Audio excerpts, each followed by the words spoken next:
getting close to Christmas, and Goodreads just released their like your books of 2020 thing, so I was gonna react to that.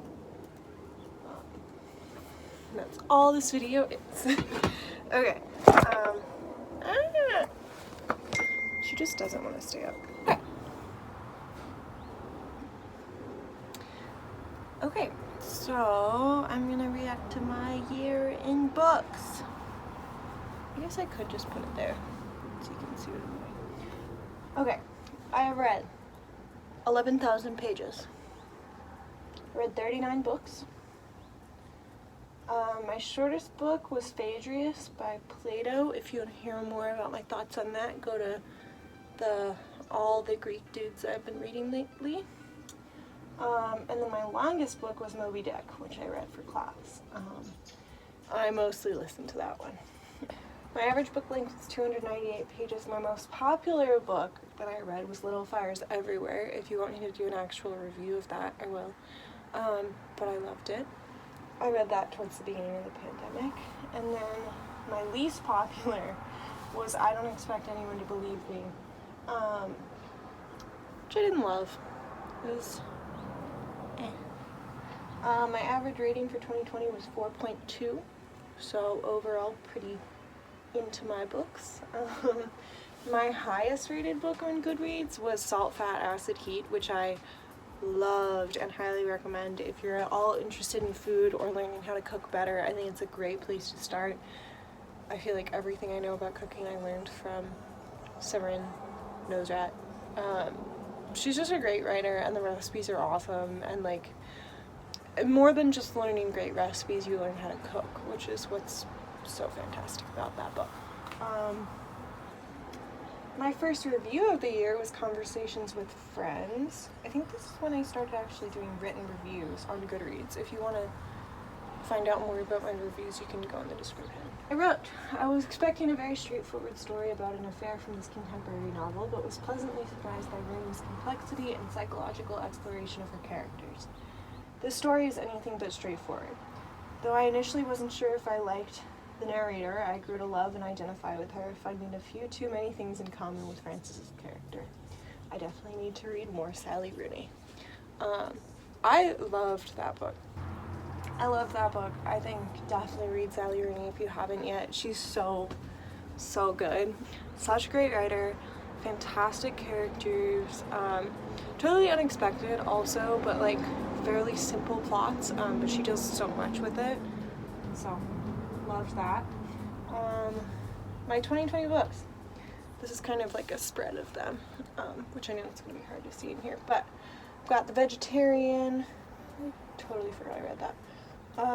The Last of the Mohicans, which I read for class. Live in Mall, which was for class. Ralph Waldo Emerson, which was for class. Salt, Fat, Acid, Heat. Walt Whitman, A Confederacy of Dunces.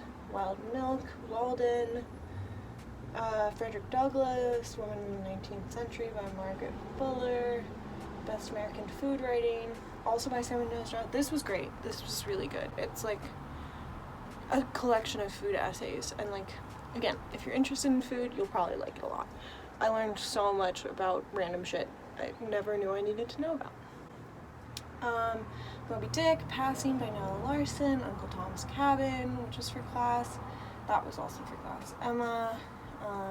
Incidents in the Life of a Slave Girl, Little Fires Everywhere, Virginia Woolf, Conversations with Friends, Elias Grace, which was so fucking good. Read that book and watch the series if you haven't, because they're both I'm telling you. Okay. A Single Man, which was okay. Rebecca, which I didn't like for most of it until the twist. The Emissary, which is really good. The Grapes of Wrath, which Song of Solomon, Normal People by Sally Rooney, The Remains of the Day by Kazuo Ishiguro, which honestly did not change my opinions of him as a writer. It was kind of meh. James Baldwin, If Beale Street Could Talk, which was great. Gingerbread, I loved that. I really want to read more of her. Really awesome, like, fantastical book about a family and gingerbread. And I think you should really, really read that. It's great. That would be a great, like, Christmas read, too. Joan Didion, Slouching Towards Bethlehem, which was fantastic. The Symposium by Plato, The Circus, which was good. I did a review of that, so I'll put that somewhere. If Not Winter by Sappho, which I also did a review of if you want to watch that. And then Exhalation by Ted Chiang, which I also did a review of if you want to listen to that. And then my last review of the year was Ted Chiang's Exhalation, and I wrote, I'm sad my school reading got in the way of finishing this sooner, but this collection is one of the best I've ever read. Ted Chiang is one of the best science fiction writers, for sure. Bradbury level, I'm telling you. These stories won't leave you. There's moral and philosophical questions in each that maybe you've thought about, but never in the way he presents them. His writing is full of love and emotion, but also science and technology, which I think authors tend to struggle with in terms of tone. The tone and pacing is perfect.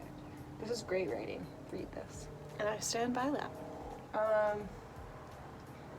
Yeah, and then I read 40 out of 30 books. My challenge was 30, so I'm happy I surpassed that goal, and I guess I'll make my next goal 40 books probably for 2021.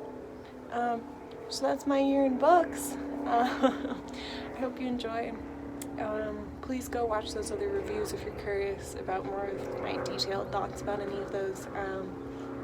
I've also been posting some vlogs for Christmas. Yeah, thanks for coming.